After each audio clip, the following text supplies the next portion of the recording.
for them. You have to show them. Be aware that you're always a role model to a child. They learn by watching and copying what they see. So you may tell, I want you to do this thing this way, but then they saw you doing that thing that way and they do it that way, and then you get upset because I wanted you to do it this way. No. Be consistent. Demonstrate your love through actions. Words lack meaning and value if a child does not feel the love from a parent through attention and affectionate and caring behaviors. So we have to make sure that what we're saying is what we're doing for the child and what we're doing to the child. And that's why we have to model those behaviors for them. Develop routines. Routinely create an environment that feels dependable and safe to a child. As part of the family routine, have a regular one-to-one time with the child. Now, can we remember a family, the mother who spent one-to-one time with her children? Can you remember the name of the family? Who? The Wesley, John Wesley's mother. She took time. She gave individual attention to each child, and so we have to do the same thing if we want good results from our children. We have to know what makes them tick, where they're coming from. See, a healthy family means all the members are involved. The development of self-worth is an active process. Empower children by their demonstrated importance in family functioning. Now, here's what you can do. So you have Johnny and you have Jane. Jane, oh, I just like it when you take out the trash. What an important role you play in this family. You help mommy and daddy. That's one less job we have to do. We just appreciate that. And Johnny, you feed the dogs, the cats and stuff like that. How the cats enjoy it. How we just love it that we have healthy animals. So we have to let them know that what they are doing is important. It helps out in the family. The best way to teach values and build skills is by doing things with a child. Spend time, do things with them, show them if they don't. And you know, when we help them, when we teach them to do things, they don't learn it automatically. So you have to repeat it. So you spend time showing them what they need to do again, do things with them. Identify a child's contribution to family life. Laugh and be playful with your child. How many parents say, I'm just too busy. I'm just too busy. I don't have the time. You know, go sit and watch the telly or go do this and go do that. No, we can't do that. We have to laugh. We have to spend time with them. Be playful with a child. Include a child in appropriate family decision making. Not every decision making child can be involved in, but when it's appropriate, we have to do that. Encourage communication. Why is communication so important?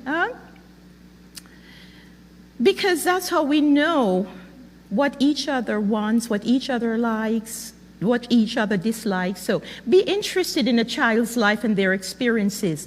It is through talking about things that happen that children are able to learn valuable lessons and better understand themselves. Encourage a child to talk to you about things that are important to them. How many times, you know, children want to come to us and talk and, oh, we're just too busy, oh, I have to cook or I have to do this. No, we have to take the time to be with them because, I mean, they grow up so fast. They grow up so fast and we lose our window of opportunity if we don't do that. When a child shares their experience, their thoughts and ideas with you, actively listen and encourage their problem solving of issues. A lot of times they come to you, they have little problems and we think, oh, it's so insignificant. No, it's very important to them. And we have to take time with them and we have to teach them problem solving skills, you know. We have to do that. Avoid criticizing and giving directions. Respect them. Ask them what they think. Give a child the time and attention required to understand their point of view. They're individuals. Expect them to have their own ideas. Use active listening behaviors. And what does that look like?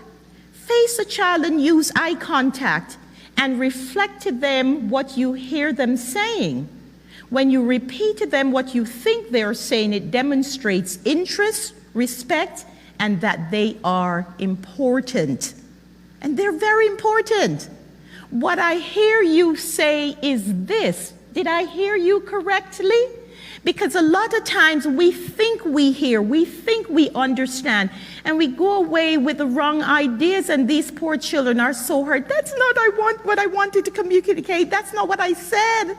But that's what you hear. So that's why it's so important for you to say to them, it seemed like I hear you saying this and that. Did I hear you correctly? Help me to understand exactly what you're saying and exactly what you mean, okay? So when there's an opportunity to teach values to a child in a meaningful way, take advantage of it. That's why you have to make time to sit with them, to be with them. It will feel natural instead of contrived. Oh my goodness. The family meeting. How many families have family meetings? Very important, very, very, very important. Don't be too busy, you have to. You see, the family meeting is a regularly scheduled meeting of all family members. It creates the opportunity to promote healthy family functioning by providing time for clarifying rules or establishing new rules as a family goes through new stages of growth and change.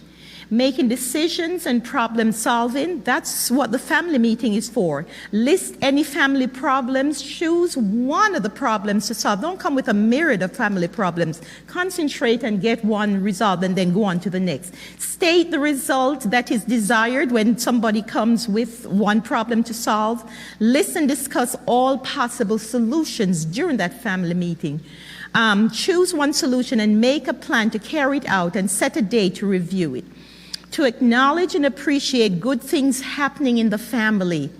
How many good things happen in the family and one bad thing happened and boy, all we focus on is the bad thing. So the family meeting is a good time to acknowledge and appreciate the good things. Identify strengths of individual family members and of the family as a whole. It's a time to list fun activities for the family. It's a time to encourage all family members to share their ideas, to try to see and understand each other's point of view. A time to practice assertiveness and democracy, where you can feel free to express yourself, where parents can role model respectful and effective communications, and parents should role model the skill of reflective listening. When kids say, oh, this isn't fair, Johnny got that. So you have to sit down and give them the I messages, I feel heard when you make statements like that because I love all of my children the same. Johnny doesn't get preferential treatment. You all get the same treatment. But you're doing it in a nice, respectful way as opposed to saying, how dare you say that, So you have to sit down and you have to demonstrate for them because they're going to learn to pass that on to others. The family meeting is a time to promote commitment of all family members to the functioning of the family, to provide an opportunity for all family members to be heard. It's a time for expressing feelings, concerns, and complaints. It's a time where you can distribute chores and responsibilities fairly among the family and express positive feelings about one another and giving encouragement. So, family meetings are very important. Guidelines for family meetings. Meet at a regular scheduled time, which is convenient for everyone. Share the responsibility of meeting by taking turns in chairing the meeting. Reserve an hour if possible for the meeting, but if the children are young, do shorter periods of time, 20, 30 minutes. And allow each person to have a chance to speak. Allow for one person to speak at a time. Listen when others are speaking. Though no one is forced to speak, participation of every member is encouraged. During these family meetings, do not engage in criticism or teasing. Do not allow the meeting to become a regular gripe session. All family members must have an opportunity to bring up what is important to them. Focus on what the family can do as a group rather than what any one member can do. Share things that are going well. Recognize efforts and accomplishments during the family meeting. The goal of the family meeting is communication and agreement. Be sure to accomplish plans for family fun. So, after Sabbath, we're going to take a hike to this place, to that place, you see? End the meeting by summarizing the decisions and clarifying commitments. Thank everyone for respectfully attending and participating. So, how do we develop positive self-worth in children and adolescents? We have to demonstrate a positive perspective than a negative one. Catch your child or your children doing something good. You know, as parents, sometimes we zero in on the bad things that they're doing, but Johnny is making up his bed, or Johnny decided without you asking him to do the dishes, or he decided to sweep the floor or something. Wow, make that a wow moment. Wow, Johnny. I'm so thrilled, I'm so happy, I'm so appreciative of you doing that to help out. And when you do that, this communicates love, it communicates care, acceptance, appreciation. But be careful not to undo a positive statement. A lot of times we do it unthinkingly, we do it. For example, you did a great job cleaning your room. Too bad you don't do it more often. You see, the good thing that was done, we undo it. So we have to catch ourselves and let the compliment be truly a compliment and don't add anything to it. Keep your promises. This facilitates trusting parents while they are role modeling being respectful and responsible. Consistency is important. Create opportunities out of your children's mistakes. Do we as parents do that? When children make mistakes, how do we react to it? We get annoyed. We get upset. Some parents yell and shout. Some parents get the rod.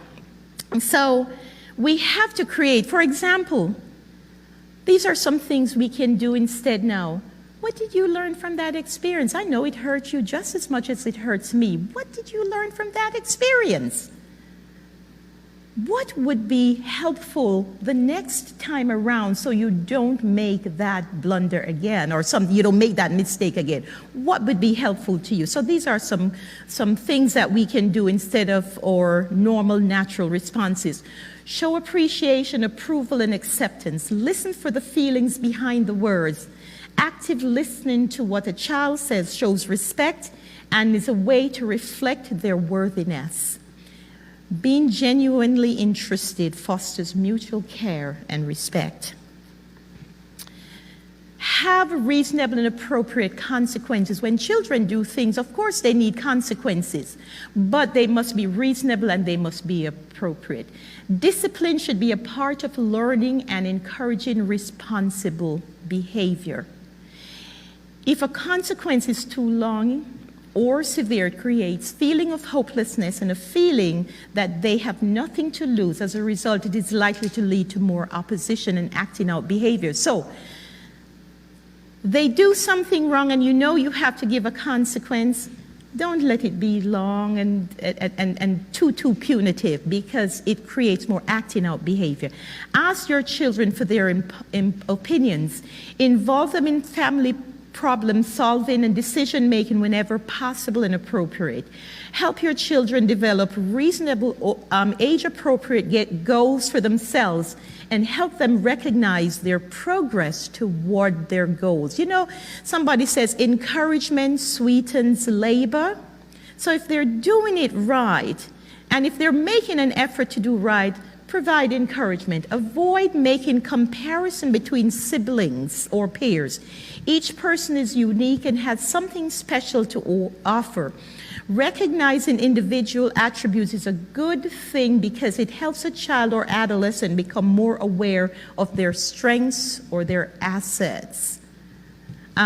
Support your children in activities in which they feel accomplished and successful.